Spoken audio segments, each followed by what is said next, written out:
Hi, friends. Host Eric here. Who's talking with famous people, and I finished work with my client and wanted to come back and talk about this subject a bit more because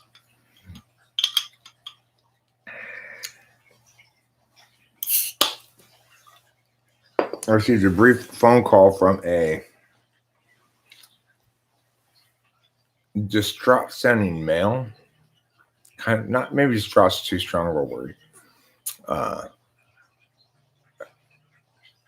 Tense sounding male, but not like super angry really, but was unhappy with me and my approach to the thing. So I certainly am willing to hear arguments that I've done some misdeed here that I was unaware of, I guess. But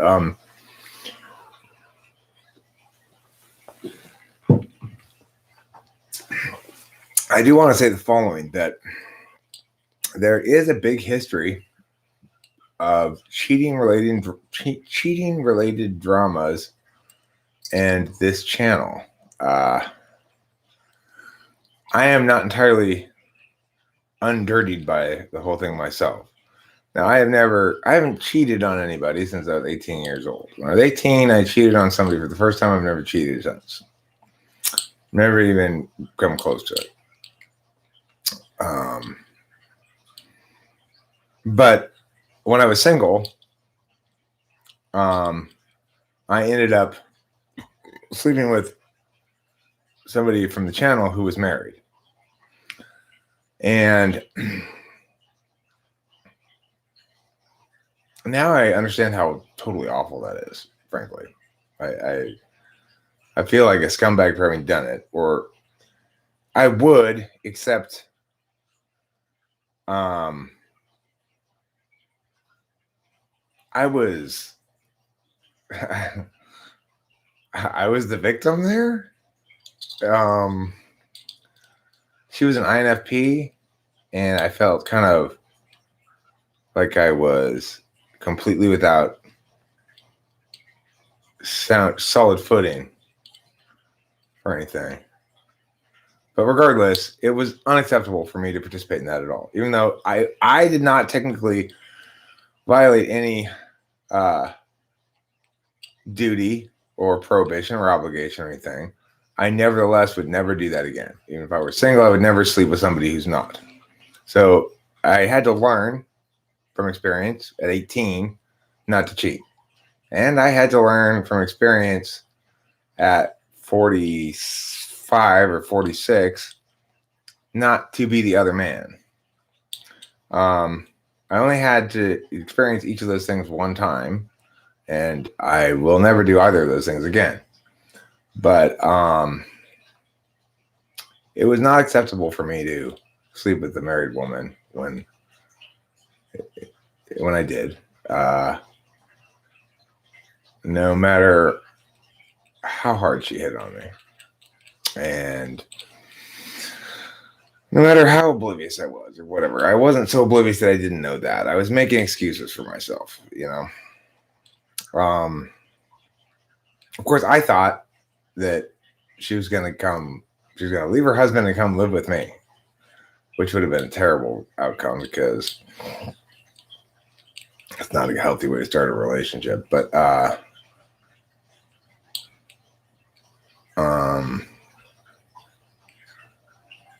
I've grown some since then, I guess. Anyway, the thing is, there has been in the history of this channel a number of, I'm pretty sure I can't think of any examples to the contrary, that it's women who cheat on their significant other, usually a husband, with somebody they meet in the community. I want to stress a couple of things, though. I have no idea what's going on. Okay? I don't know who's talking to who behind who's back. I have no fucking clue.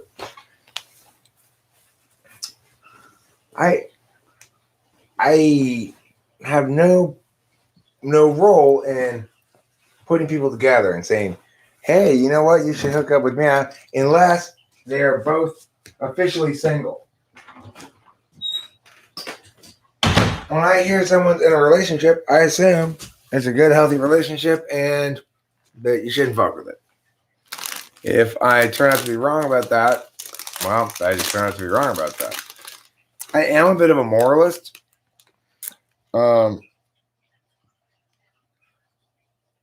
The big blow up with Becky, which also included Senjen.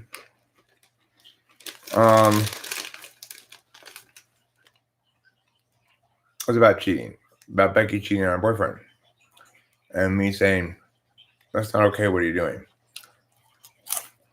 And her not wanting to defend it herself.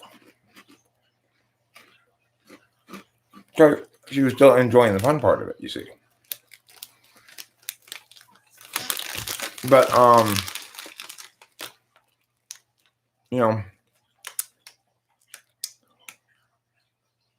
I definitely have a strong opinion about it. I'm definitely strongly opposed to it. You'll never hear me advocating in favor of it or minimizing the significance of it. But it is the case that DWFP has a strong correlation with chicks cheating or leaving, ending their relationships, whatever. I mean, I think it's as simple as this. If you're a married woman and you'd rather hang out with me all evening and chat like this than hang out with your husband, you're probably with the wrong person, right? You might say, well, Eric, you want to hang out with Morridge? Maybe you should get with Morridge. It's a good point.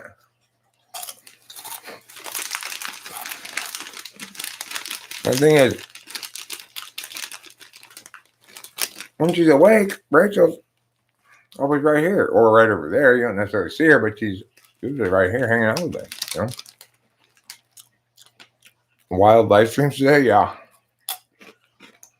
It's been a fun day. I feel like I got some fun live streams done.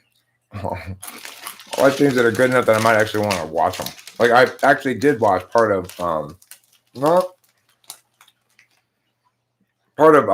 Alex one. I got about an hour or something into it. It was good.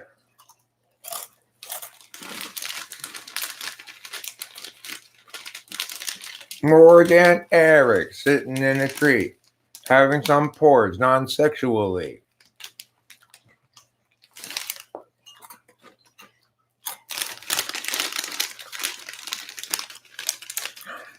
Well, I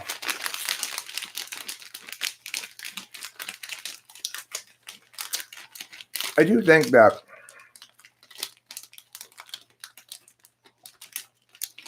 it's possible to conceive of INFJs being maybe more likely to cheat than other types. It's possible. But the only reason that would be the case would be if they feel they're stuck in the wrong relationship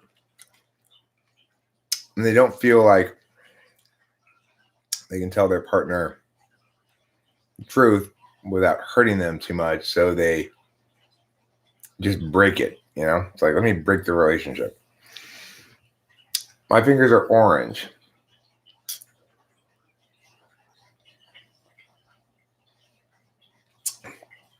I don't have that intermediate yellow finger stage because I dig right in there.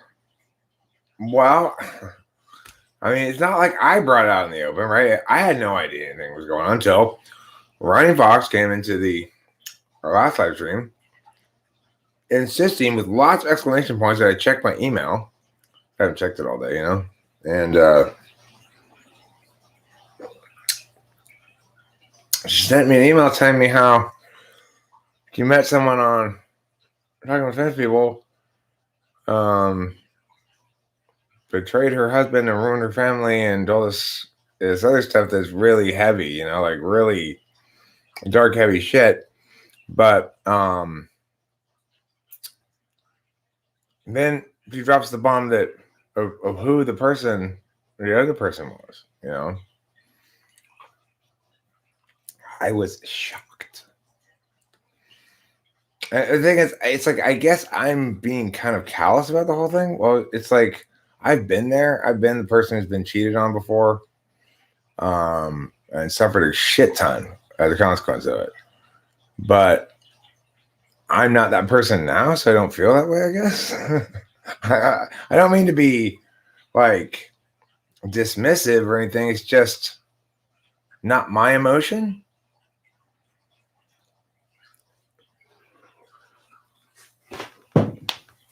My emotion is still, you know, playing on the jungle gym.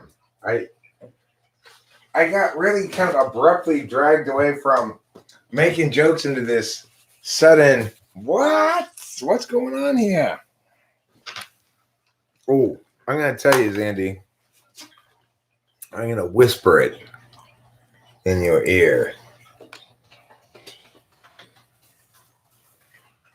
Do you get the whisper? Ooh la la. Isn't that exciting news? Isn't that interesting? Wow. Who would have thunk? I was just listening to that last video. How was work? Work was fine. It took a little longer than an hour. Basically talk him through these, or prep him out for these 2 writing assignments. So, you know, you're done with the internet. But Zandy, I'm on the internet. I didn't do anything.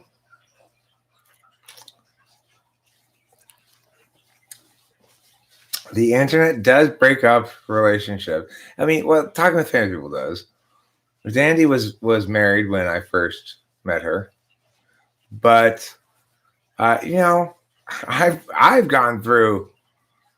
been through multiple relationships during the course of the channel too. Like when I started the channel, I was still with my second wife, Candace, and then I was single for a while, and then I had that thing with that lady, and then I was with Kimberly, and now I'm with Rachel.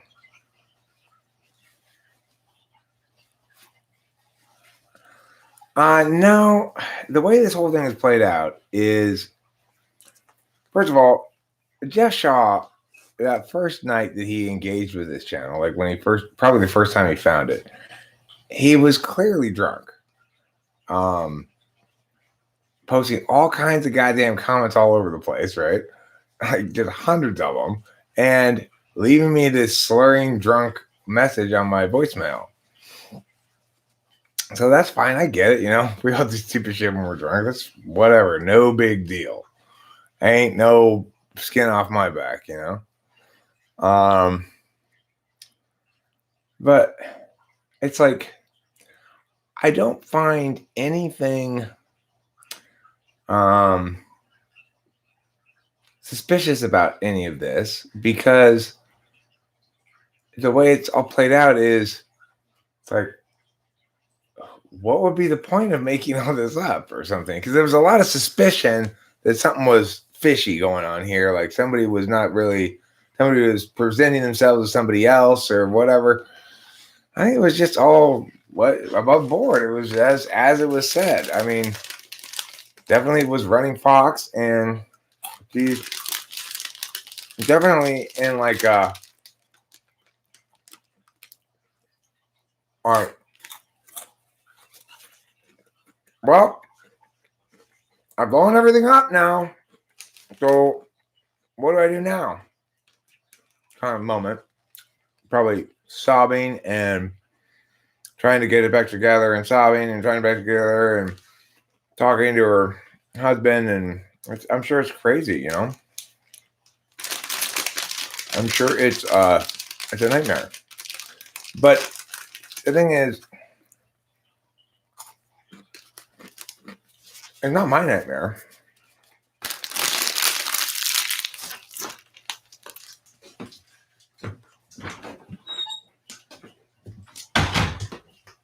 And I had nothing to do with it at all. I have no idea anything going on. First thing I heard about anything was in that stream when she what's the word?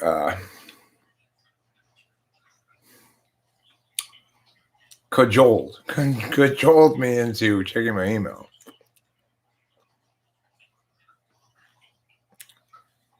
That's what she said. Oh, I see Morridge. I was like, Morridge, no, she didn't. Running Fox did not say it was Zandy. You need a comma there after was. That's what confused me.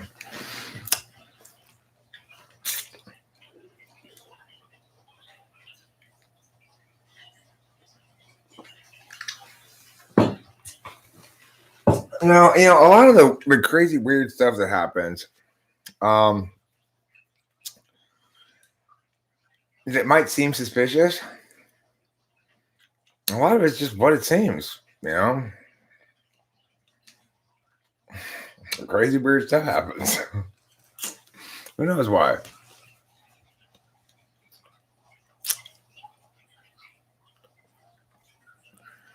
For instance, Mom, size 10 won't fit me. I'm sorry.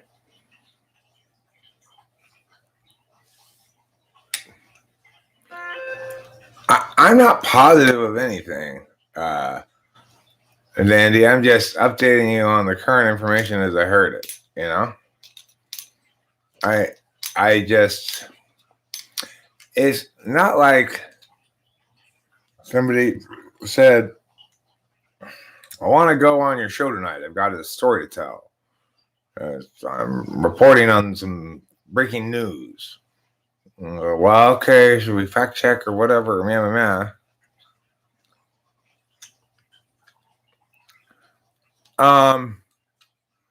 Well, I've posited that it could be her significant other, but if that were the case, oh, really? Well, it came from her email. If he got into her email and sent an email from her email account, then it's possible. But the email definitely came from her actual email account because I've gotten emails from her before.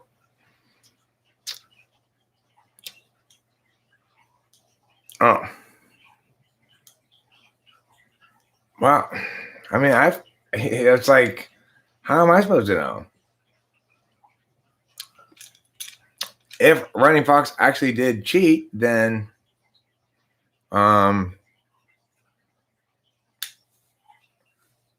she made her bed,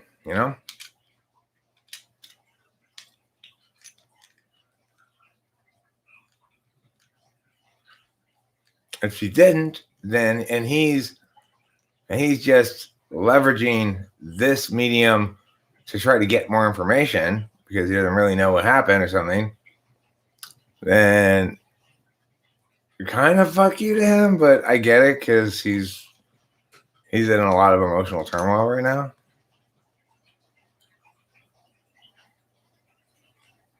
Yeah, look, I like I said, I am not interested in judging Running Fox. I'm not interested in condemning her or publicly shaming her or anything. I had no reason to think it wasn't Running Fox because if I had the story she told or her significant other told didn't seem inconsistent with what might happen after somebody cheats and gets caught, So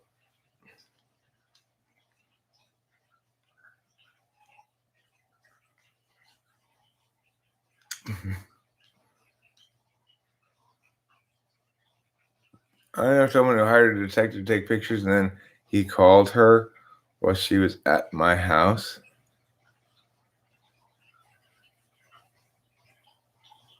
Ugly situation. The detective called the person he was taking pictures of? You need to remove a few personal pronouns and replace them with actual names and that, I think. Well, you know,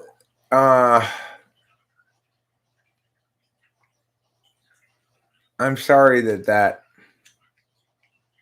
happened to Running Fox. Uh, she got exposed like that, but um,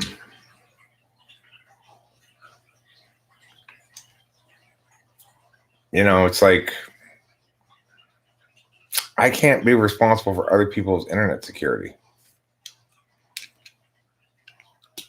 I did check to make sure it was really from her email address. So that's due diligence. Um, I can't be responsible for her email being under the control of some third party.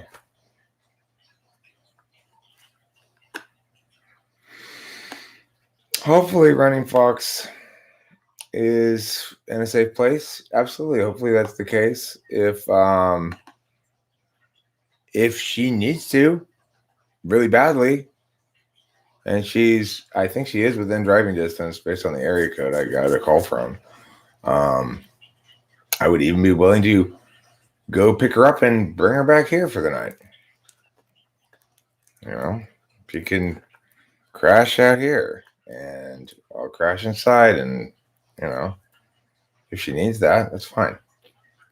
I'm not interested in condemning or ostracizing anybody for their bad decisions. Nor am I interested in participating in somebody else's publicly publicizing that which she didn't want publicized. However, I don't have a lot of sympathy for it in that regard, because I'm a big believer in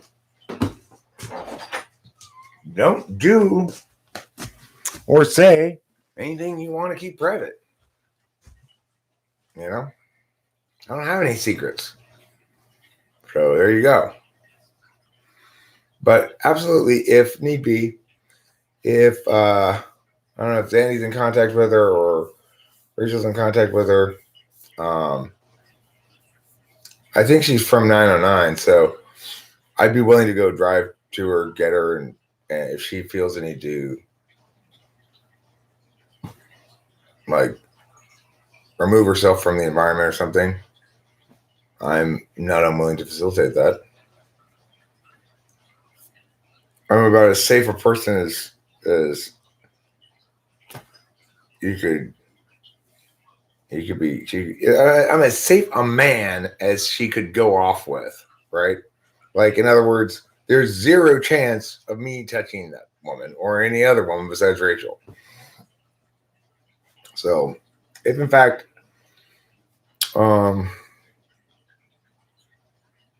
she's looking for that, then she got my number. She got Rachel's number. He must have her phone is the thing then. If in fact that was a significant other in the last live stream, then he must have control of her phone, because he told Rachel to contact her via text to confirm that in fact it was her. So if it was in fact a significant other, then he has control of both the email and the phone, or at least did at the time.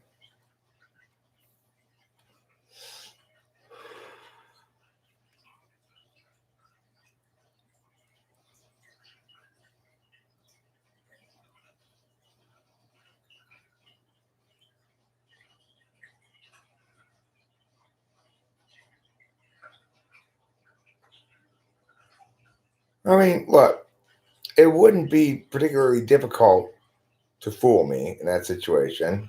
With any decent intuitive would be able to do it. Like, the thing is, I was just reflecting on how when I asked if I could read the email out loud, there was a pause and an apparent demonstration of hesitation. And I didn't read it out loud until after a very long pause. Running Fox said, "Yeah, just go ahead and read it out loud." Now, of course, you might say, well, that's evidence that it's actually Running Fox. But if the dude's a smart intuitive, that's easily within the range of a smart intuitive's gaming the situation. So, anybody talk to her? Does anybody know that she's even alive or whatever? Because, it's like if he has control of her phone and her computer,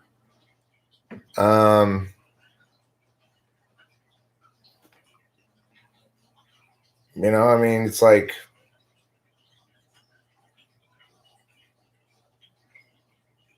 messaged her on Friday. She didn't get back to you.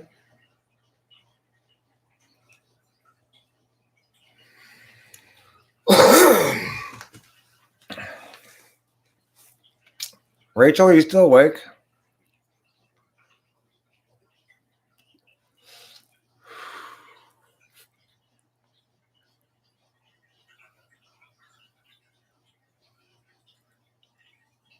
Because the thing is, in that kind of circumstance where the faker has the advantage of surprise, like, I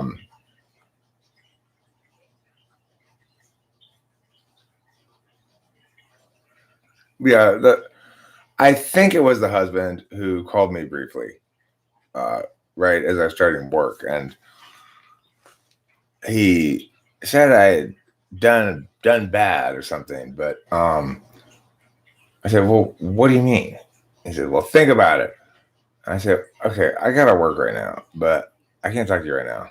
And then when I was done with work, I texted him. I said, hey, you can call me back if you want. I'm done with work. They're gonna call me back, I don't think. And I said, hey, if in fact I did something bad here, let me know what it is, because I'm certainly willing to accept legitimate critique.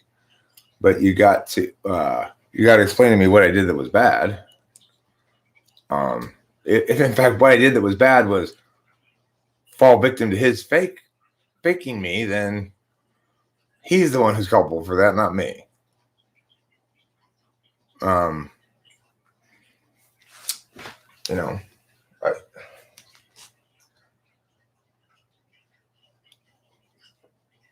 I'm certainly not somebody who encourages people to cheat or tries to set people up with each other that I know are in relationships or anything like that.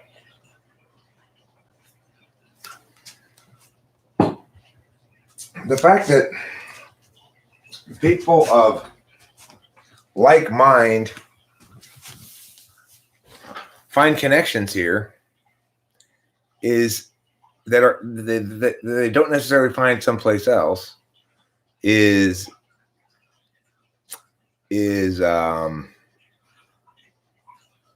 kind of inevitable. Now, I don't know if it was from her phone or not. I got a phone number, but I don't know if I probably don't have her phone number in my phone. Rachel has it, I think, in her phone, but I don't think I have. At least I've never entered her as a contact, I guess. So I don't know if it's her phone or his phone.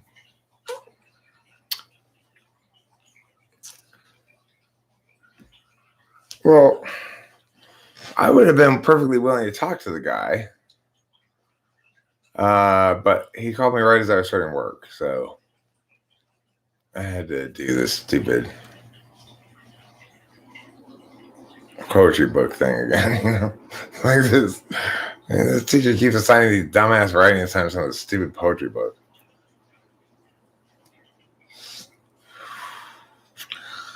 I think I'm 32, 36 in Levi's, maybe.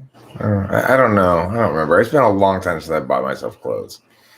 It's been such a long time since I've had clothes that a woman hasn't bought me, except for t-shirts that I like occasionally,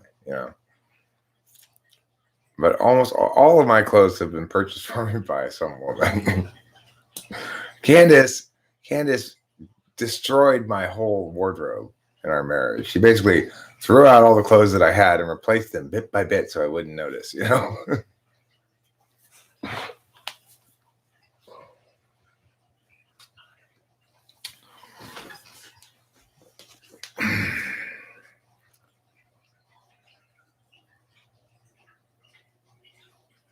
It's not a 29-inch waist. I haven't worn a 29-inch waist since like high school. I do have a cool shirt on. Thank you, Zandy, for noticing. I appreciate that. I put a lot of effort, into being cool. And what you can tell is that it's totally paying off. So what I want to recommend to everybody out there, if you're not cool enough, you're being too authentic. You need to fake harder. Eric, can you answer this simple question? What is reality? It's a word.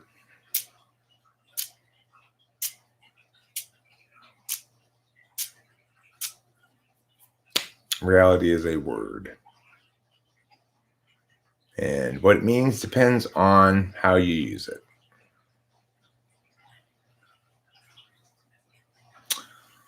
So, for example, if I'm trying to indicate that your claim is supported by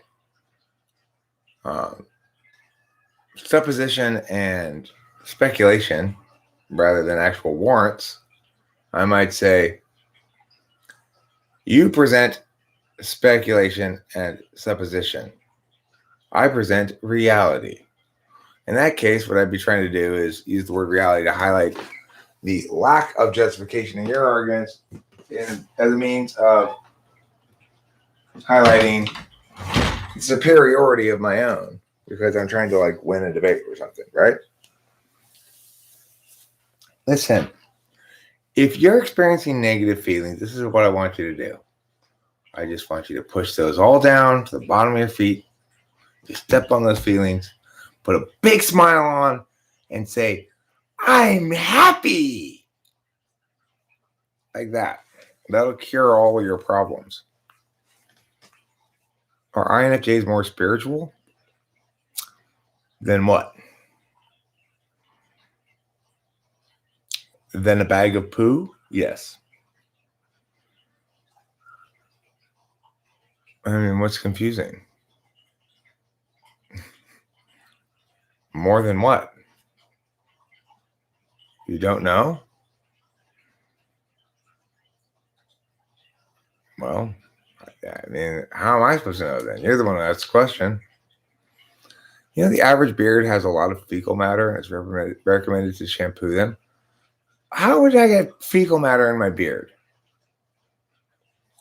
How would that happen? So, more spiritual than other people. That's what you're saying. Are INFJs more spiritual than other types? I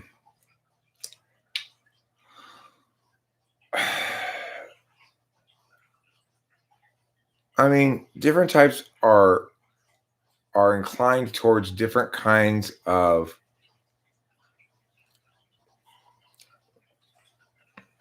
justifications and ways of understanding. Knowers have a different epistemological directionality than do deliberators. And everybody has either a knowledge or deliberation function in the 1-2 and not both. So, INFJs are universalist knowers first, which means they recognize in the data that they come across the patterns that are in the data. Some of those patterns are legitimate indications of a reality that ought to be articulated and mapped. Some of them are illusions. They are like a cloud that looks like a heart or something. If you have a magical thinking frame of reference, then when you see that heart that looks like a cloud, or a cloud that looks like a heart, you might conclude that today is your lucky day for love or something. Of course, the cloud's shape has nothing to do with you at all. And whatever meaning you want to make out of it is not going to be testably determinate. However, it's critically important, therefore, to distinguish between what comprises an appropriate scope of magic and what comprises the inappropriate areas for magic to have jurisdiction. It's like there are some people who believe in this manifesting, the law of attraction. If you basically say, I'm going to have a sandwich soon, it'll be here soon, I know it will, that a sandwich will appear in your life, or something like that. So that's really weak kind of magical thinking. That's probably like ESFP style magical thinking. Better forms of magical thinking are those that recognize that indeed there are holistic truths that are valid and valuable, and yet concurrently not deconstructible in a way that makes them logically a given status rather than holistically a given status. So,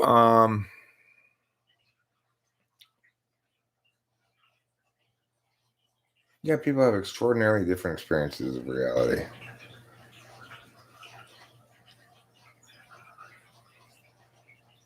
Strikingly different. It's shocking how the way the value matrices sort of play out seems so visibly obvious to me now, and yet it also, as a consequence, makes it seem really obvious how nobody understands what's happening when they're having conflict. Like,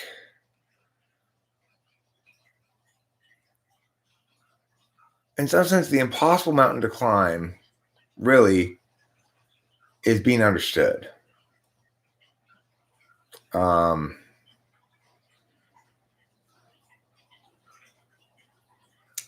what I mean by being understood is present the incredibly useful lexicographical tool that we've refined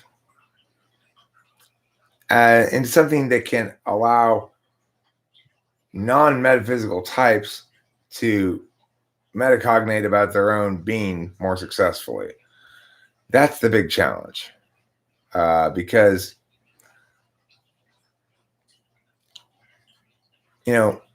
map types are used to referencing the territory. Territory types can get very anti-map. So it can be really challenging crossing those bridging those gaps. Different fundamental assumptions about what's happening and different capacity to sort of recognize the limitations of one's own frame. It's like if you ask the question about, well, what does President ENTP do? Well, he ideates things that resonate as universally true, and then he checks to make sure they can be universally applied in order to do the right thing. What does ENFP do? They check to find some universal frame of reference to uphold, like a value to uphold or something, and then they see if the value they favor is upheld by their action in this instance as they calculate the impacts. That's getting those people to understand you need to check your universal frame to see if it can apply universally, because it will set precedent. Whether you think to look at that impact or not, it's going to occur. So getting analysts to test their universally derived idea to make sure it doesn't just work in this situation for their goals, but that it works in every situation and sets a good precedent, is the job of the meta-analyst. It's difficult to get the analysts to do that. The executives have a much more cooperative relationship with the meta-analyst because they have a particular frame of reference, in other words, a particular problem, but they're checking to make sure their approach to it applies universally, that it validates as a precedent. The executors are like Trump, I have a goal I want. So it's a particularist frame of reference. This is the thing I'm trying to do. And I have some reason to justify it. So Trump might say, I don't want to do this. And then he'll say, what's some reason that supports this thing? And someone will say, well, that doesn't have a limiting principle. That's a good reason to oppose that thing. And Trump will go, I don't support this. It has no limiting principle. So what he's doing there is he's taking because of the nature of language, he's got to provide some kind of universalist justification, but he doesn't test it to see if it applies universally for himself. In other words, he doesn't check to see if he actually ever uses the limiting principle to make decisions. It doesn't matter, because the only purpose of the argument is to justify that one decision. The only purpose of that decision is to satisfy his particularist idea of what ought to be done.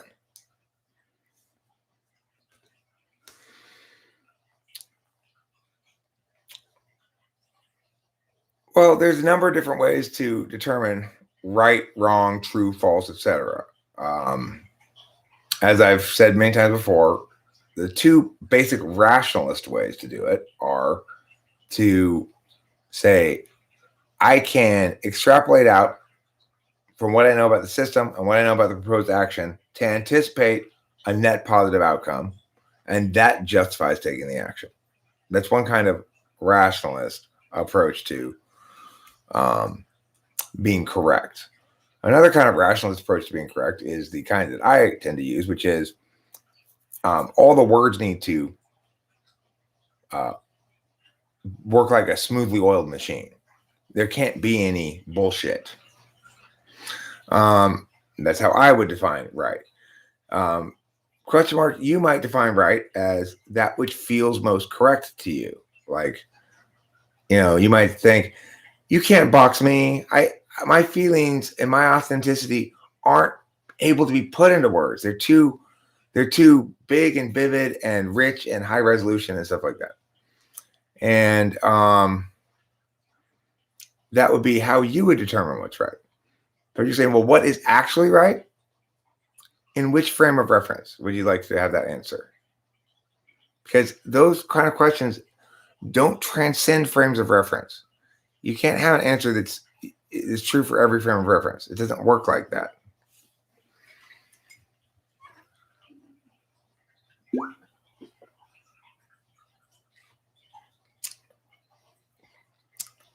I mean, experience is that part of existence that's not duration adjustable. So like how long it takes me to say this idea is duration adjustable. I could say it more quickly or I could say it less quickly. I could say it in more different ways or I could say it in just one way. You can adjust the duration and not change the meanings because it's low resolution.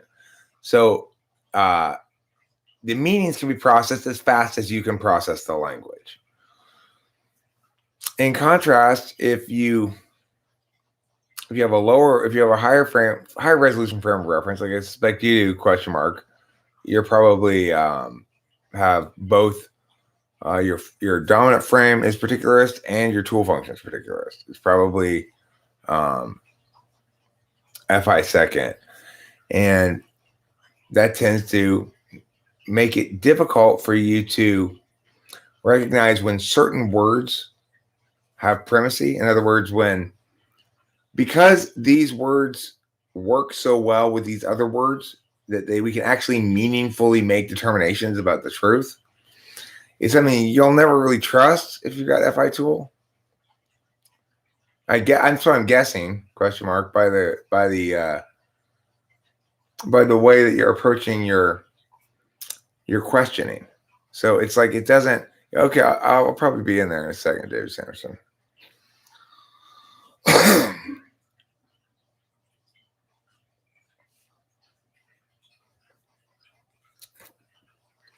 Okay, well, hang around a while, maybe you'll pick it up. Your tool is your penis, question mark. It's the thing you use to fix women when they're broken by lack of love. Let me repair your brokenness with my love-giving rod. Yes, question mark. Yes, you're getting a lot of attention. Congratulations. We have developed too much language as a result of not wanting to hurt people's feelings with the truth. Such as what? Like,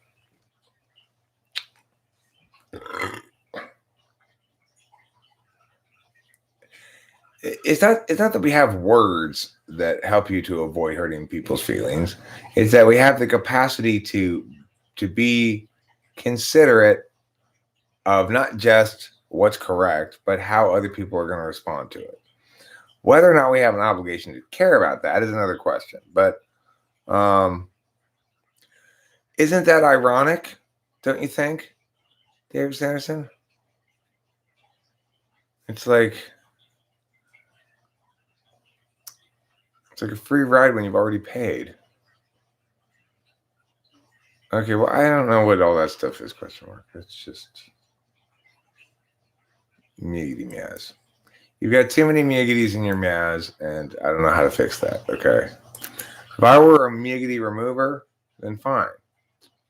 But, I'm not a miggity remover, so you're just going to have to... What? You're miggity? Yeah. You're extroverted miggity and introverted meow.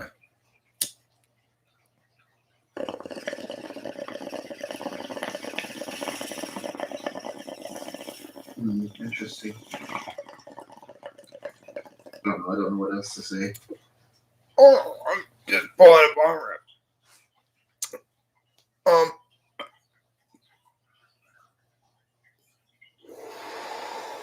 Is that also a cognitive function?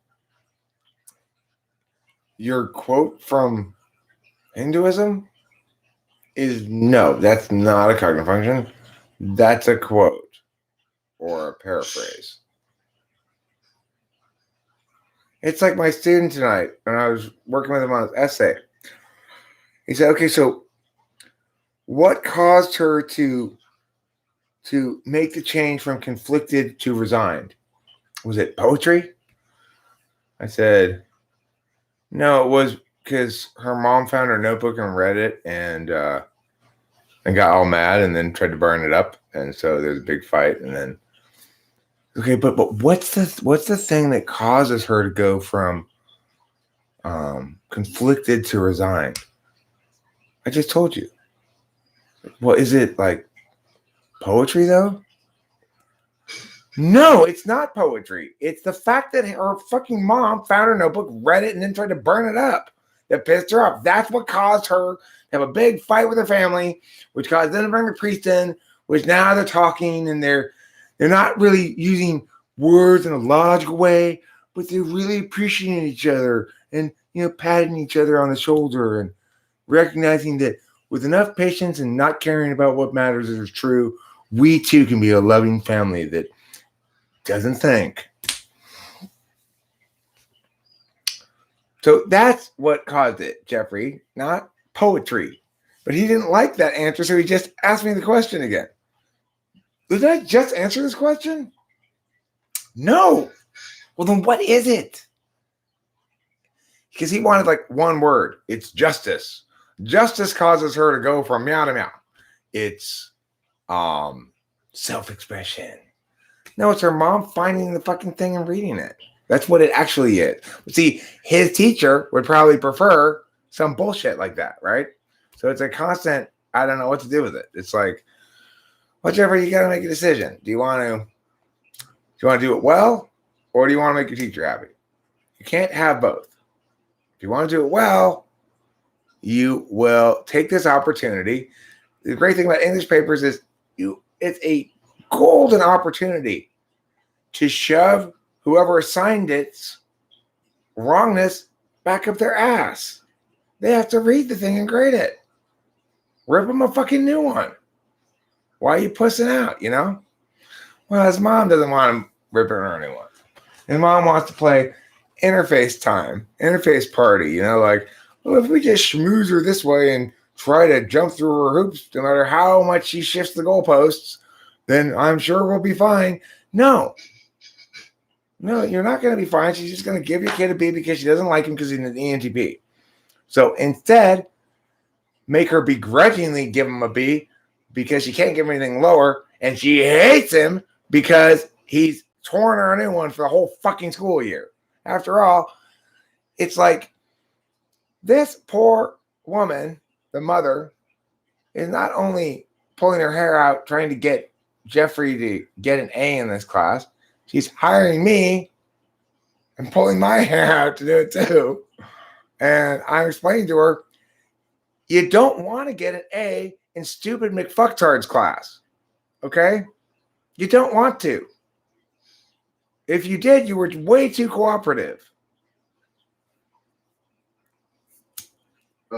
So his mom's ESFJ, he's ENTP, and she's ESTJ.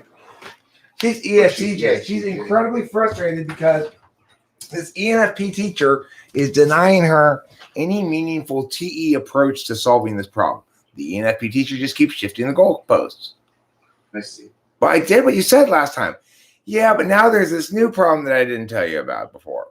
It's like she's constantly just like and quibbling over ridiculous bullshit, saying like, well, that's not a personality trait.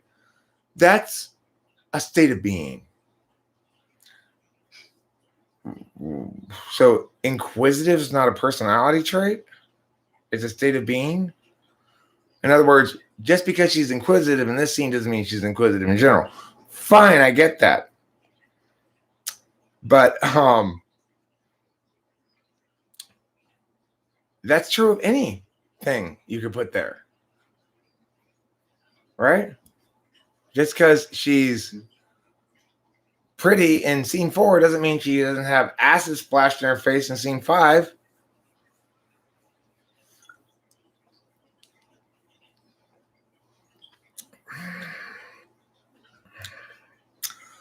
I am a piece of information crossing your path. Oh no, sir.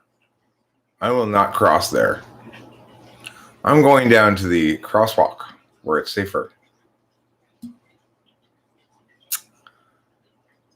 Oh, why would the mom do that? I mean, the mom is trying her best to get her kid to succeed at the level at which her community and so forth expect. So the mom received one of those shitty women snipey jab things about this when another parent in Jeffrey's grade said to her, "Oh, I'm so sorry to hear Jeffrey got a B. That's only 9th grade." You fucking nuts. Why do you care so much? You know, that's why I keep saying to her, why do you care so much about this? But, you know, it's like the mom just is thinking, I'm willing to do whatever I have to do as an ESTJ to make sure that we jump through all the hoops and Jeffrey gets an A. And the teacher is saying, I'm TE third, so it's selfish. You don't need to have access to my TE metrics, really. And I'm TI polar, so your arguments will always fall on deaf ears. Oof. No, she doesn't. Good mother. That's not the case that the mom values the external validation over the individuality of her child. It is the case that the mother is an ESTJ. And that, in fact, ENTPs benefit a lot when ESTJs take on our management. Obviously, at some point, she's going to have to let him be more of his own person. But she's a good enough mother that she continually hires me and then endures me basically yelling at her, telling her how, you need to tell him, let him say what he wants to say so he has something interesting to say. If you just try to make him do your bullshit, it's going to come out like garbage every time.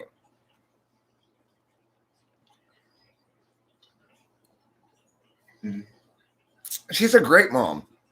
She's hired an ENTP to coach her kid in debate, help him navigate the troubles of ENFP teachers in the world, and scold her about her parenting. I mean, how great of a parent is that? She calls me all the time and, Mr. Strauss, it's so frustrating. And I listen to, I'm a good listener when she's feeling down. And so she's a great mother. Do I think she's being very, very silly? I keep telling her, look, stop leasing out so much of your headspace to this woman when it's not going to do you any good. It's like, how much time and energy are you putting into worrying about this grade in this class, knowing that at the end of the day, you may still end up with a B. And that if you put in substantially less energy, you'll probably still end up with a B. So what's the cost-benefit analysis here? I try to appeal to her on her level of thinking or her metrics, not her level, but her approach to validating stuff. And that helps a little bit. But ultimately, the NI polar is stubborn. She doesn't like the idea that this holistic determinate matter makes your strategy moot.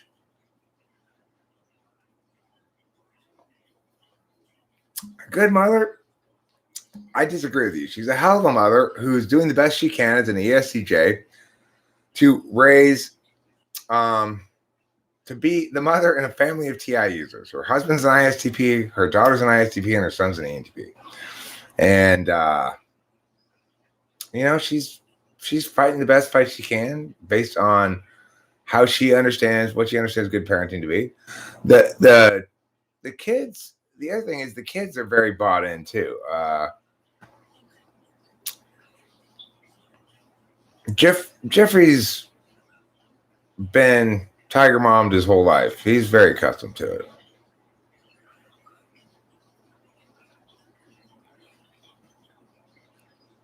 They live in a beautiful home. They're very well loved. It's like in fact, these parents are more physically affectionate than most Chinese parents that I've seen in the sense that I see the kids during breaks go and sit and like lean their head on their mom and get hugged and stuff and or their dad. And that's not that common at least for third parties to see, I guess. So, I really respect them a lot. They both play for the LA Philharmonic. Not that that means anything, but they're great people. They brought us some really delicious cake last night. It was super good. ESFJ sister, guys, why is that car parked in front like that? I read about this somewhere. I'm starting to think maybe I don't really like ENFPs that much. I don't know why. It's just my dad has an ENFP girlfriend, and she's kind of the same way. And I do find it kind of frustrating. I wonder if that makes me an INTP. Well, it's just sort of like Well, I don't want to get into an argument with you right now. I just obviously I know best because my feelings are more real than your thoughts. I'm not going to say it because that would mean you'd get to respond. I don't want to hear anything you have to say. But that's the truth of it. That's the truth of it, mister. My feelings are so much more real than your words will ever be. Shut it. Shut it, ENFP. Shut it. I'm talking about your mouth. See that? See how tough that is? Told them to shut their mouth. Sorry, ENFPs. I love you. My bad. I meant to just shit on ESFPs from now on. It's been my goal. I want to retain the ENFP audience. I like you. You're wonderful people. My New Year's resolution, a month late, is only shit on ESFPs. Yeah.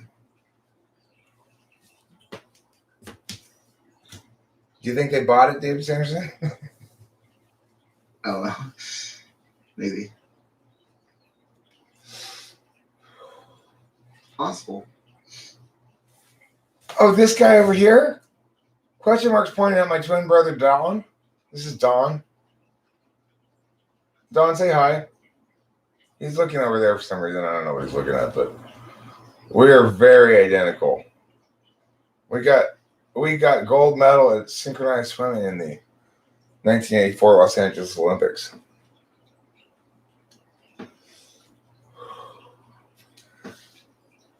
My head is not up my ass currently. So your command makes no sense. Oh, I bet I know what happened. Probably you mistook your head and your ass for my head and my ass. And that's the kind of thing that people with their head up their ass tend to do. Piggity pow, a piggity pow, pow, pow, pow, pow, piggity pow.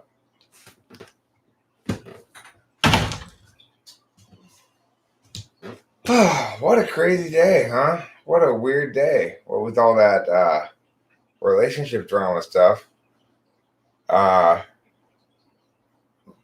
looking increasingly possible, at least speculatively, that I got tricked. I had Halloween candy. I was ready to give it out, but they tricked me instead. If I bend over a little bit more, you can see all of my ass. I just have to stand up a little bit higher, really. It's nothing really worth looking at. It's just a pair of blue pants.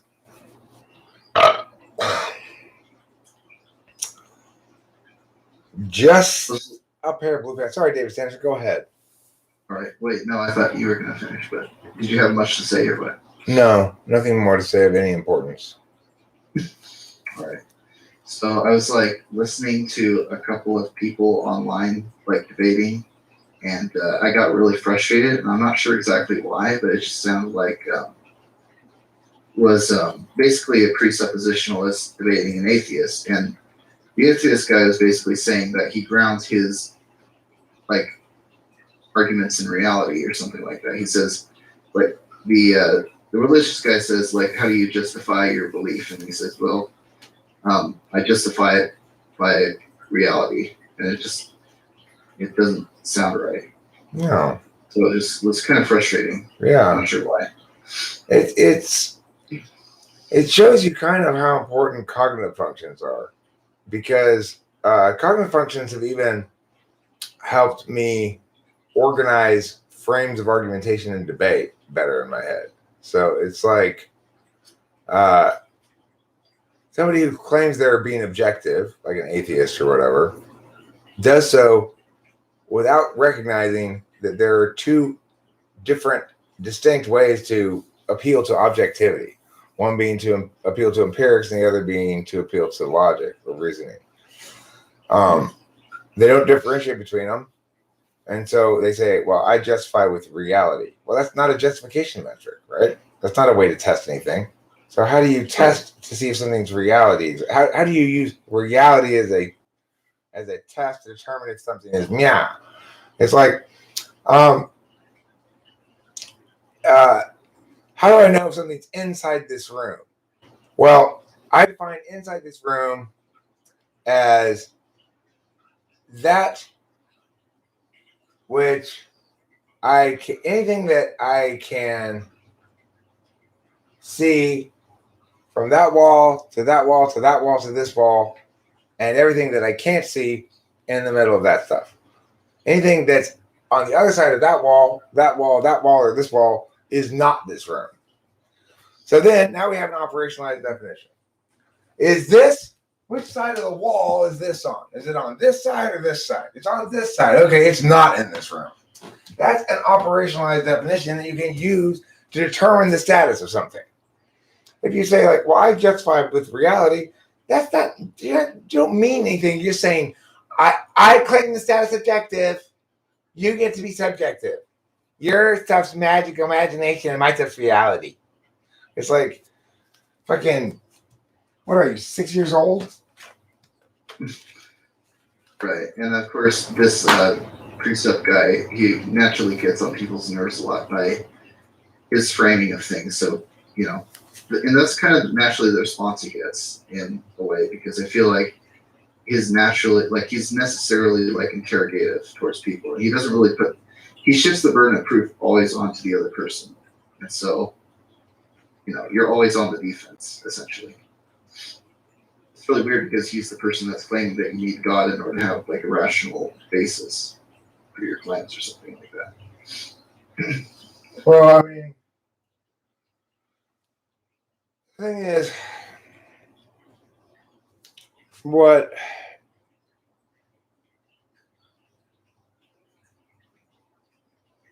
I would say is, okay, well, you need to have God as a rational basis for all claims or just for an axiomatic claim? Are there some claims that are independent, that you can validate independently of the axiom from which you derived them? I don't know. He says that there are certain claims that you need to believe in God in order to have it be justified. Certain, but not all claims, the sky right? is blue. Some claims, but not all claims, right? No, he would claim that the claim that the sky is blue is contingent upon your set of axioms. That when you say the sky is blue and I say the sky is blue, we're not actually saying the same thing, because we're reasoning from two different, because we're understanding the world from two different like worldviews or something. I see. So what if I forget about words with meaning and just say, if A, then B or C, and not B and not C, therefore not A.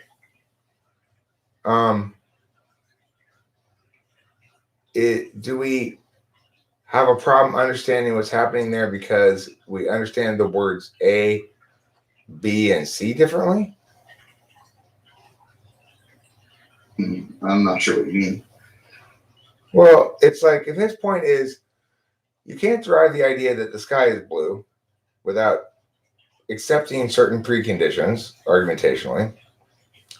My thing is, well, can you accept the argument if A, then B, and A, therefore B? Right. Because those aren't made out of meanings. Because that's not made out of meanings about stuff, right? It's made out of relationships between words. Mm-hmm. I mean, I know you're not him, and you're. But it's like, it seems strange that people would find him difficult to argue with. Sure. Like, if you put the burden on me and said, like, how does he put the burden on somebody? What do you mean by that? He says, well, first he asks somebody a question, and then they make the claim. Like, he either asks them to justify something or to state a claim about their beliefs. And then he says, how do you know that? And then he goes down his line of argumentation where he basically shows that you can't substantiate the claim irrespective of God, essentially. Oh, okay. So he wants to argue Socratically. But only toward his conclusion. Right. The problem with that, of course, is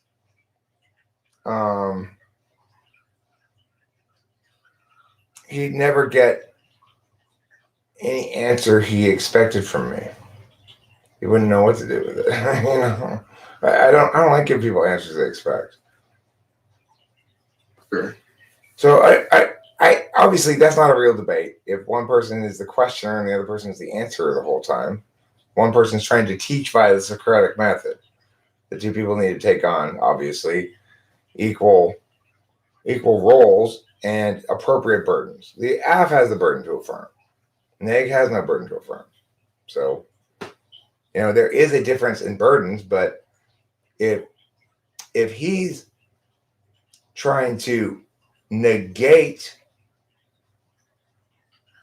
the other person, then they should have the role AF, which means they make their case. He asks some questions, then he responds to their case. Then they respond to his responses. It's got to be ordinal in terms of turns, or else it's just one person playing. I get to ask all the questions, and I get to, and you get to be walked along by me, but I never have to be walked along by you, right? Right. Well, I guess the interesting thing is that he often dodges questions sometimes, and when it's his turn to answer questions, it's like he'll go on a bunch of monologues about how the other person's answer to his question is wrong, but he won't really give a lot of straight answers when it's their turn to ask him questions, right? Or he'll use circular justifications, like he'll say he knows, and that's kind of like the way that you kind of understand that he's kind of full of shit, is that when he gives his answers, they're all based on like circular justifications, essentially. He knows that God's true because of the Bible, and he knows the Bible is true because of God, essentially. Or something like that. Maybe not that bad, but something along those lines. Hi, Taylor. How are you? Mackenzie Hoffman, hello. Is logic with empirics and advanced moral? Logic and empirics are different things. So you got two different kinds of theories. The theory of how, like, explanations of how objects in space move. For example, the acceleration of something falling towards Earth, right? Those kind of equations. Those are empirically, our explanations are built around the empirics first, okay? So it's like the empirics tells us what the data is, and then we try to explain exactly why it's that way instead of some other way. The alternative approach is the intuitive approach. It's like a theory like relativity, which is not trying to explain a phenomenon, but trying to reconcile a logical problem that's hidden, implicit in the existing model of reality. So,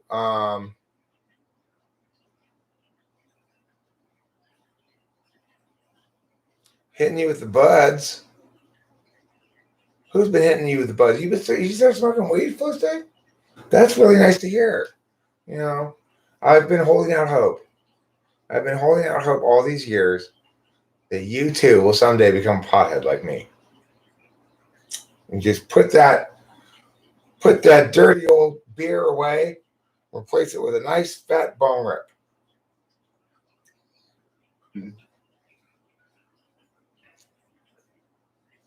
So I was kind of thinking, like, what if I were to simply reject his presuppositional framing and say that, well, I don't hold to like a presuppositional justification for my like particularist assertions or even like universal assertions, because it's all laid out in like logic and stuff. Like I would imagine that how he would react to a claim like that is he would say that that I'm basically operating under, like, in meaningless territory or something. Okay, so but the point I would make is I'd make him define or clarify which arguments require these presuppositions, and if there are any examples of arguments that don't require these presuppositions. And if he's saying, no, there's no use of language that can exist without presupposing the following, then okay, then you're going to take it one angle. If he says, yes, there are some instances of language that don't require presupposing that, then you've got another angle. So you got to determine whether he's going to differentiate between argumentational language and non-argumentational language or not. So if he's not differentiating between, for example, questions, statements, and commands, then he's going to run afoul of his presuppositional shit. If he says, yeah, all language presupposes, well, commands don't presuppose, do they? Like, for example, or how about responses? Do you like cheese? No. Do I have to presuppose for a response, or just if I'm making a claim? You know, in other words, supposition is a function of argumentation, right? So the thing is, instead of trying to negate, it's probably wiser to reveal how little he can answer about his own shit. Like, if you ask him directly, well, are all uses of language predicated on this presupposition, or just some? And if he tries to meow, say, my cross. All or some or something else. You're trying to argue here and you can't even answer that basic fucking question. Make him answer it, you know? Either way, he's fucked. Interesting. And you might need to take notes. I don't know if I fully understood. Well, because the thing is, if he's arguing that every single use of language is predicated on a presupposition of God's existence, then he's arguing that commands are also subject to the rules of claims and questions are subject to the rules of claims.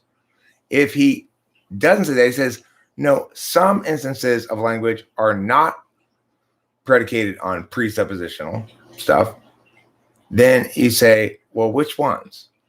Now, if he really knows his shit, he will say claims are predicated on presuppositional stuff, and then commands and questions are not. Okay. Ejaculations are not, you know, like not semen, but, you know, like what's that word? Like words like hooray. What's that called? Exclamation, right? Yeah, exclamation. So it's like, it is the case that before you even challenge the presuppositional frame that he has, you can see if his presuppositional frame is anything but just smoke and mirrors, right? Does he even understand why a presuppositional argument might work in some context about something? Or has he just found this term somewhere and decided to play with it? Right. So he would claim that only statements require presupposition in God. Okay, so the worldview. Then I would ask, okay, is it the case that all claims are making arguments? And if you said yes, I'd say, what about my love is a red, red rose? Is that making an argument? If you said yes, I'd say, is it making an argument that's determined by the meaning of the words or by the implication of the metaphor?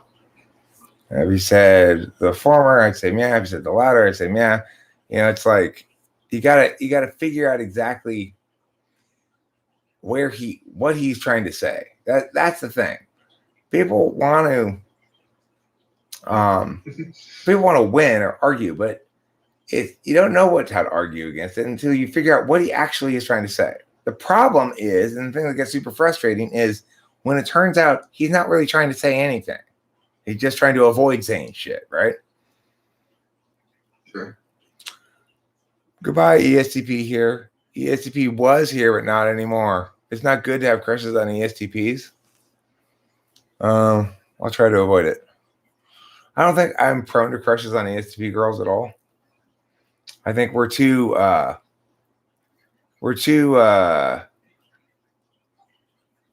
siblingish. The two types. I've known an ESTP woman in Laverne, and I always felt like this. Oh, hey, work buddy, action buddy. Hey, what's going on? Drugs? Yes, definitely. Let's do them. But I never felt any attraction to her because it's like on some level we both understood we're here to do the various actions that we need to do when they need to be done. But we're not gonna get the kind of FE attention from each other that maybe we might from some other types, I guess. I think I know the angle that he might try to argue against you. Okay. I think what he would say is that that like statements like the sky is blue are like trivially meaningful in like language, but he would also argue that and when I say it, just it sounds kind of ridiculous, but he would say then that that belief in God is required to really have like a meaningful like worldview for various reasons, X, Y, and Z, for example. Like because of the properties of God, I don't know. It's a weird because I mean, also making like it's like I could possibly find some common ground with him in saying, look, I agree with you that there are some questions that human beings can't answer that we seem to find very important to have answered. Things like, am I purposed here or am I just whatever happens, happens? Is it all for nothing in the end? Is it just another random wriggling fish in a big net of fish, you know? That's a question that people want to have answered one way and often feel obligated to answer the other way. In other words, if you're a rationalist and you want everything to validate logically, you may feel that you've got some sort of team. You're on team evolution, team natural causes, team easy physics explanation for it eventually. Of course, that's just denying the reality of identity. Identity is a quality that has holistic label to it. You know, it's like it's not deconstructible. It's a product of synergy. So there are things that we can't reductively understand, or reducibly understand, I guess you should say. And those things, nevertheless, we have a yearning to understand them. It makes sense to be able to delegate the answers to those questions to a magical thinking frame. It doesn't make sense to try to turn that magical thinking frame into a rationalist frame, because that both undermines the effectiveness of it and does the exact opposite thing that you want to have happen, which is it makes you married to a particular set of arguments. Not because they're the best or the strongest, but because you want the particular conclusion you want, you know? It's like, you can't avoid being trapped by an agenda by jumping headlong into an agenda. No matter how convincing you are that agenda is the exception, right? It doesn't work like that, and that's just how it goes. Because at the end of the day, he and I are both using language. We use languages for the purpose of expressing ourselves or communicating. To think that one cannot make any claims at all without having done the logical work, namely, the reason I believe this today is because of the following 300 step axiomatic chain of logic or something, is ridiculous. Obviously, there's lots of shit we've chunked out, just like with apps. If you're gonna code some sort of application that, I don't know, like make my card game or something, you're not gonna start from scratch with 10. You're gonna put in these various modules and shit to make the app. Logic's like that too. We generally we shouldn't have to continually revisit the question of why is it that it's not okay to violate someone's bodily integrity against their will. But if we do want to go back to it, it boils down to the question of whether or not we think that slavery is morally acceptable. In other words, can you own another human being? And the reason it's not morally acceptable is actually kind of surprising. The reason slavery is not morally acceptable is because it's dishonest on the part of the slave. So the slave can't give ownership over of his will. It's not, that is implicit to an agent, is to be in exclusive possession of their will. So even if I were to try to sell myself into slavery, it would be fraudulent, right? Because I can't actually do that. Now I might agree to a bunch of behavioral terms and conditions, but I can't actually be owned because my being is unownable, my will. It's the one thing in the universe that is fundamentally unownable, maybe controllable, but is not ownable, because to have such a will is to manifest ownership. What about like infants? Well, what I mean by will is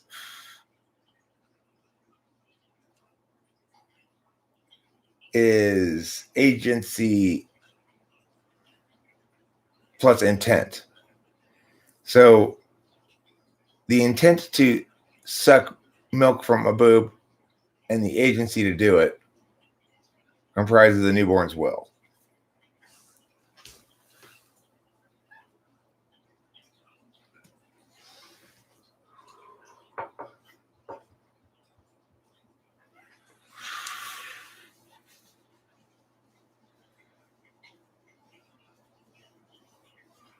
Eric, I assume you disagree with nihilism. Why is that? Well,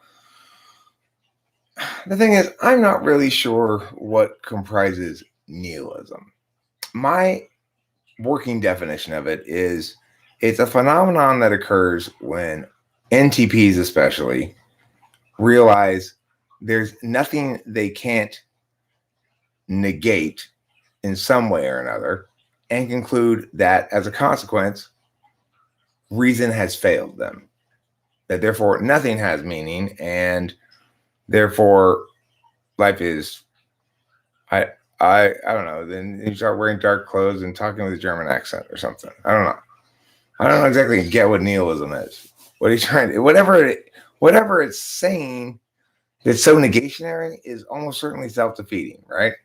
If nothing in life has meaning, okay, well, nihilist, you're saying nothing in life has meaning, so we should ignore everything you say. Now, I'm claiming that my meanings mean things. So don't apply his argument to his arguments, but apply mine to mine. There's no reason to apply his to mine, because his claim that everything is meaningless, if true, is itself meaningless, rendering it invalid. So we should go with mine because it's not self-defeating as his is, Right. I actually read an argument on, or an answer on Quora about this very thing, where he basically at the end said that nihilism is self-defeating because if the claim is correct, then it's meaningless, essentially. Right. Yeah.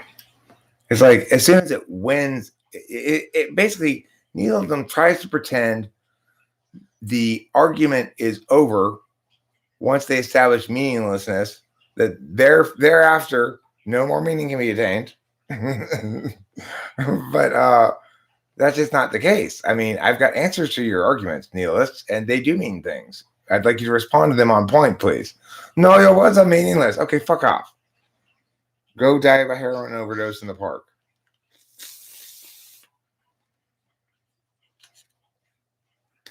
I mean, I don't know. I don't mean that literally. I don't want them to do that, but that's the sort of thing the nihilists do, right? They're like, what am I going to do today? I'm going to shit on how banal and pointless this corporate wasteland we live in is. Or, oh, I know, I could overdose on heroin in the park. Lee Blank is either Cloud or somebody pretending to be Cloud. Yeah, it's Cloud. He's not certainly. He's not even 99%. He's not even pretending to not be Cloud. Profile picture, and I recognize like the kind of things that he says. He's already acknowledged that it's him. That guy has acknowledged it. I'd say it's more that most forms of truth are inconsistent with their own principles, fundamentally, or reality. Well, okay, so I've answered this question many times in my life, but I will go over it again. There are two kinds of ways to attain absoluteness. You can attain it relatively, which is to say, possibly tautologically. If I say that because I am 49 years old, I have already been 45 years old. That's absolutely true because it's tautologically true. Built into the definition of 49 years old is that 45 is already passed. So we don't need to worry about truth values there as to whether they're correct or not because it's not really saying anything. It's just tautological. On the other hand, we could take the meaning out of entirely and be 100% sure that it's true. If A, then B, and A, therefore B. By taking all the meaning out of the words, we render the question of truth moot, and its truth value becomes determined by its validity because we removed the meaning from it. Now, validity is universal and determinate as an objective binary. So answers are either right or wrong universally as to whether something's valid or invalid as an argument, if it's using deductive reasoning. So there's an example of something that is relatively absolute. Relative to the frame of language and statement connectives, it is absolutely true that if, because we have that word if, our premises are true here and our logic is right, that our conclusion is true. So those are what you might call conditional but absolute truths. On the other hand, you've got the other kind of rational approach to justification, which is empirics. If you point to data that almost 15 times more smokers die of lung cancer than non-smokers, or like at a 15 times higher rate they die, then you've done a pretty good job of establishing there's some empirical link between those two. However, you could end up with a situation like the throat cancer debacle. When I was a kid, they used to say that cigarette smoking causes throat cancer. Because after all, cigarette smokers had throat cancer at a statistically significantly higher rate than non-smokers. But it turned out the actual cause of throat cancer was HPV and oral sex. Because guess what else correlated rather strongly with smoking cigarettes? Having more sex with random people and drinking more alcohol. And then having more sex with more random people. So that's where you run afoul of empirics, right? Or how about this one? We've dissected the brains of all these Alzheimer's patients. Oh my God, there's aluminum in their brains. Therefore, what? Well, therefore there's a little panic. We got to stop using aluminum pans. You got someone in the whereby room. Oh, yeah? Yeah. Okay. Said few interesting things in the chat here. Okay. I'm not looking at that screen. I'm looking at the main chat here. I will look at that chat though over there now. Let's see.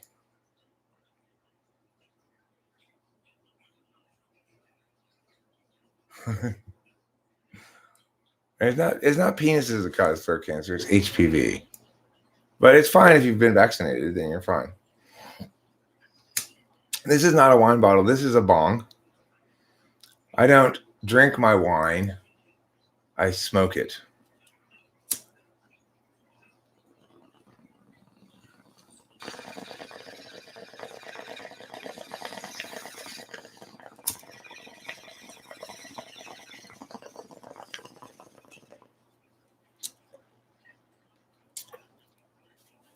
That's because to get to 10 out of 10 in the gay community, you have to have a mustache. No beard, just mustache. And bushy eyebrows. There's two, you got marked down a point for your brows and a point for your stash. LeBlanc. That was the problem. You need to go see Megan Lavota's brow lady.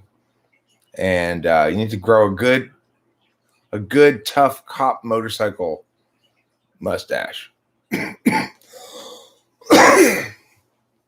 Then you'll be in like Flynn with the gay men.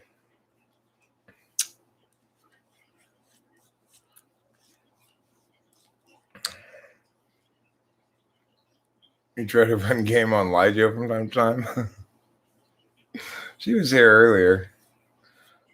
She comes and hangs out sometimes, which is nice. Makes me feel like a cool hangout spot, I guess. With your slavery conclusion, I assume a nihilist would argue that honesty isn't a metric for determining morality due to it being too subjective. Well, what I'm saying is that contracts allow us to bypass the issue of honesty by rendering it into an issue of commitment, right? So it's like the thing about slavery is it doesn't validate contractually, not that it doesn't validate morally.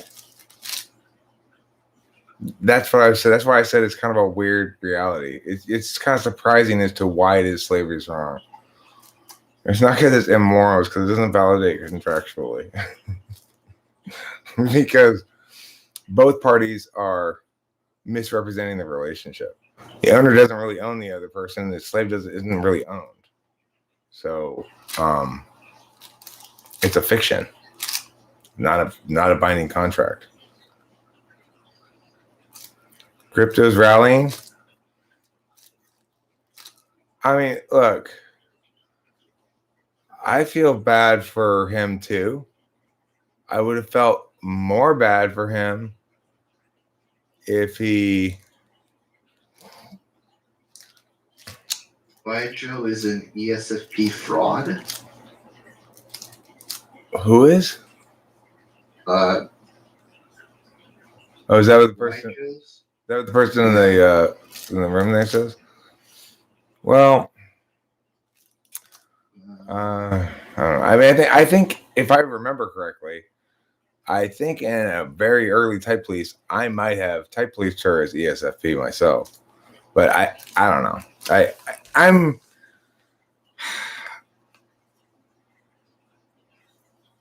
I was fairly incautious when I started that, you know. I didn't understand how much impact it had on people, really. It took me a while to recognize that, oh, this is fucking,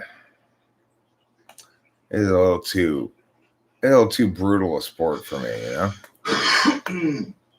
It is, David. You heard me earlier, Cloud, and now you're hanging out in the voice channel. Mormons are fake sweet. I mean, I don't know if they're sweet, but they certainly are nice.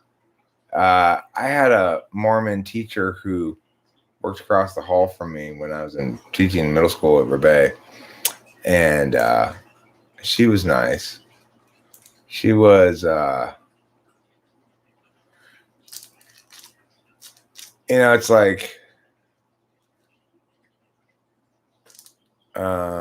she explained to me one time that the reason the Mormons used to, but no longer, believe in polygamy was that back when the Mormons were fighting the Mormon Indian Wars, they lost so many men that the few remaining men had to take on multiple wives to repopulate the Mormon population. I said, right on. Okay. That's your story. Sticking with it. I understand. I will not bother pushing back on this at all. Pretty sure the Indians didn't do that much damage to the Mormons. Pretty sure the Mormons kind of massacred them, if I'm not mistaken. But,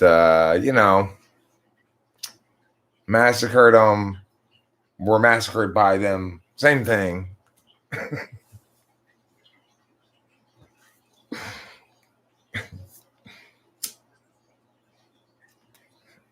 Latter-day Saints. I want to start the Church of the Latest Day Saints. Turns out 2020 wasn't just a year of COVID. Yep.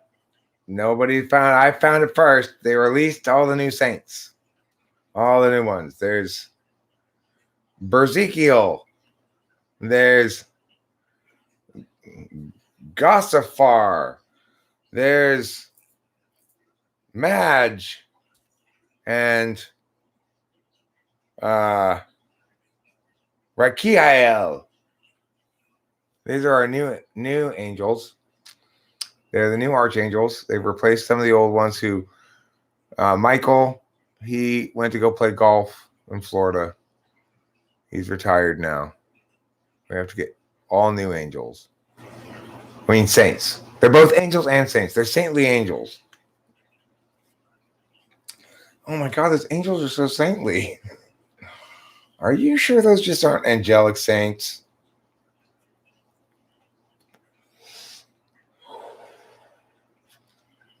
Flow State, do you plan to meet your sisters? You have sisters that you've never met? You have two Mormon older sisters you never met? I should read your words more carefully. What? When did this happen? Are they really your biological sisters? Or are they just your sisters in Mormonism? Like, Mormons have one lady will have a sister wife. I got to tell you something. Those two ladies are not sisters. They're lying. They're just both wives.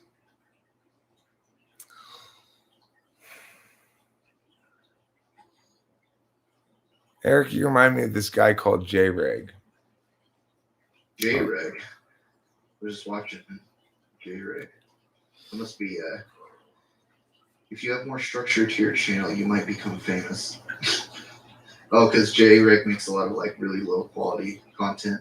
But I think he does it for laughs. Right? He does it because it's funny. I'm doing it because I'm seriously that shitty. So keep that difference in mind, Cloud, okay? Thanks, David Stevenson. Appreciate the help. Oh, they're your dad's daughter. Kind of funny though, but he doesn't really know anything about politics. He does meta commentary or something like that, where he it's like postmodern humor essentially, or kind of like almost what Vermin Supreme does, but not necessarily as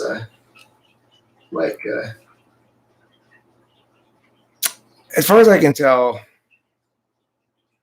there's not really a comparable.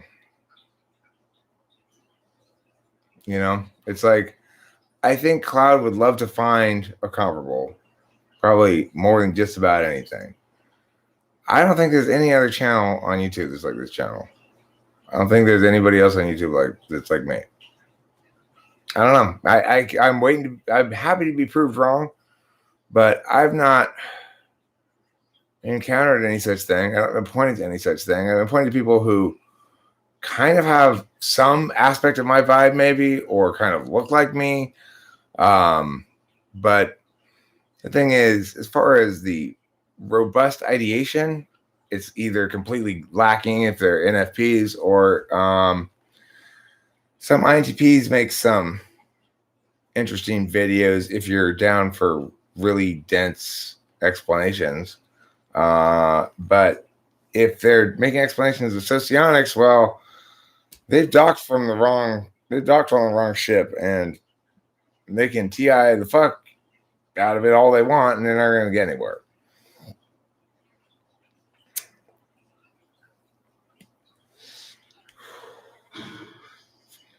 Well, thanks, Cloud, for your helpful advice.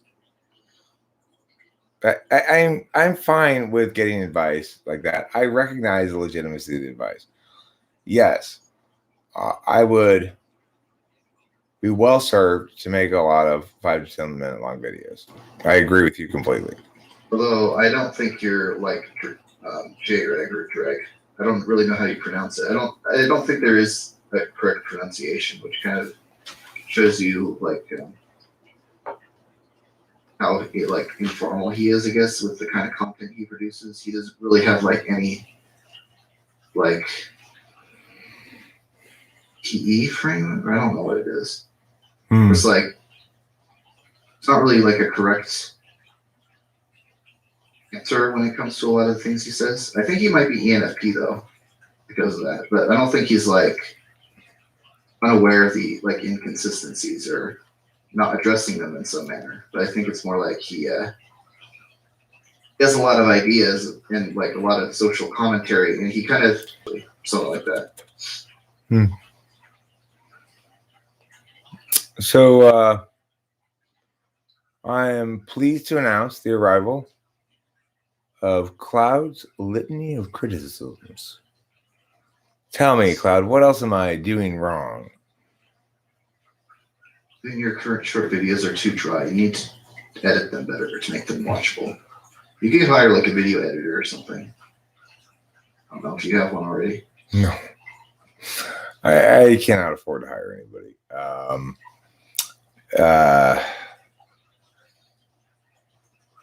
Then I guess you have to start by editing your own videos. I mean, I do, obviously. I've edited shit tons of videos. I got a playlist called this kind of edited video, that kind of edited video. You know, it's like I hear these things. I hear so many unsolicited random suggestions. Of course, Cloud, if I were to make my videos, my shorter videos, watchable by you, they'd be unwatchable by intuitive thinkers. What kind of content do you think Cloud would like? Well, he'd probably enjoy video about how valuable it is to retain your semen.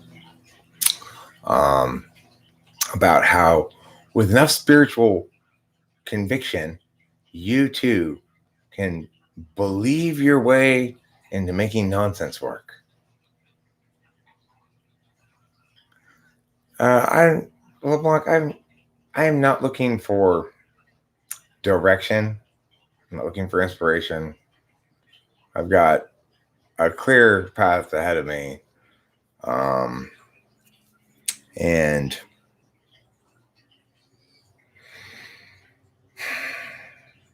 I guess it's better to understand what the goal is before you start.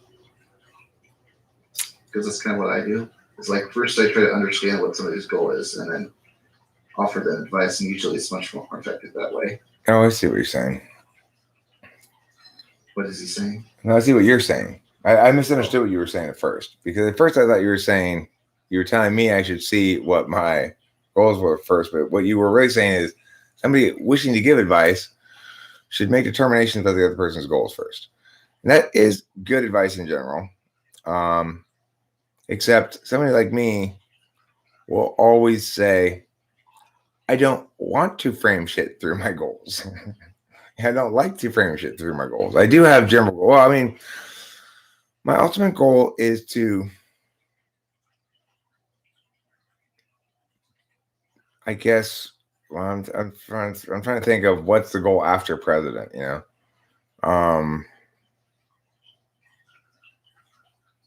Well, I mean, if I successfully attain the presidency and use the pulpit of the office, which is magnified in the modern communication era, to good effect, then I'll feel pretty satisfied. But I wouldn't say that's my ultimate goal. I probably have other goals that are important would you have after that to do too. If you were to run for president and not be successful? Nothing. And if, because it's something that Cloud said. What would I have to lose if I ran for president and was not successful? Yeah. Nothing. Whatever money I put into it. I mean, the thing is, Flow State, I get you too. I get everybody's like, Eric, why would you want to take over the helm of this clusterfuck of a disaster? And the answer is, I don't want to. I genuinely believe I'm the only person who can do it. I mean, people say, you must be fucking delusional, Eric. Nope, I actually believe that. I believe if I don't become the president, we're all fucked. Does that make me crazy? The last part's a little gold, I think. Like, I guess it definitely gives like motivation. I mean, look, if somebody pops out of the closet somewhere who's saying the same things I'm saying, who has the same understanding of how to deal with agenda politics as me, and who maybe, you know, a little more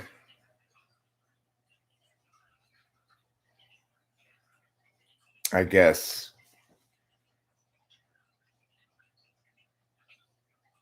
TE about the whole thing, then I would understand. I would retract the statement. Okay, I would totally retract it. But I have yet to encounter anybody who I believe can do the job. Sorry, you go ahead. My bad. Go ahead. Right. At first, I thought you were going to imply that you wouldn't run if that were the case, but then I realized, of course, that even if somebody were like that were to run, it wouldn't necessarily, that there's still like the factor of that person not succeeding. Well, right. I mean, I don't know about the matter of whether I'd still run or not. The point is this. I'm making that claim simply based on two things.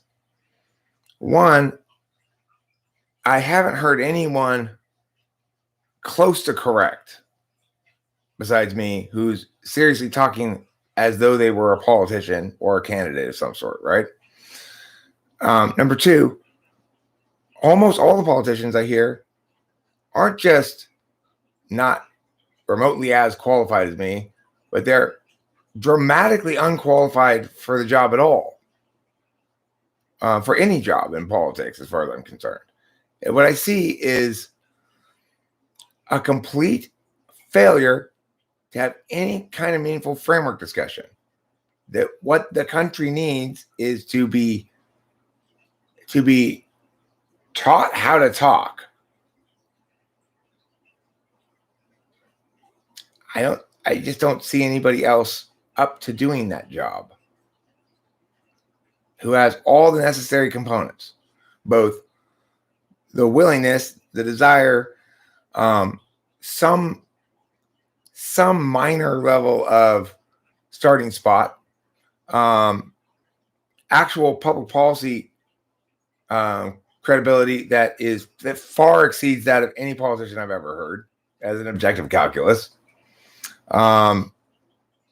who begins by saying, I'm here to represent the citizens in this citizen democracy, that I intend to be a statesman, not a politician, and that I intend to put an end to the divisive agenda-based politics that are threatening the very existence of our nation. And it's urgent that you vote for me because, I mean, if we don't get somebody who's dramatically, shockingly more competent and capable and has the right frame of reference in there, we may be too far gone already. It's like, and why? It's not because of any particular thing. It's because nobody's saying, this is how we talk. This is how adults talk. Children, get the fuck out.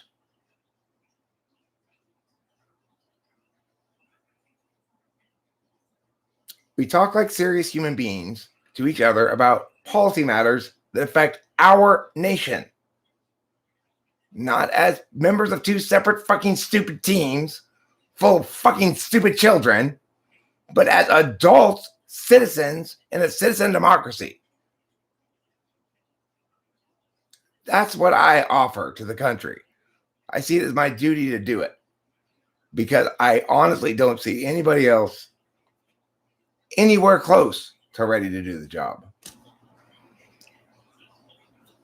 That's why I make the ridiculous claims I make. You know, it's like, I'm not happy about it. I'm a lazy person, but I'm a patriot. And the country's going to shit.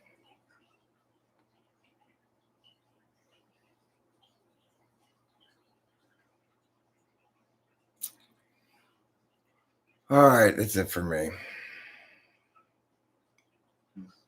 Thanks for being here. Don't forget to eat plenty of cheese.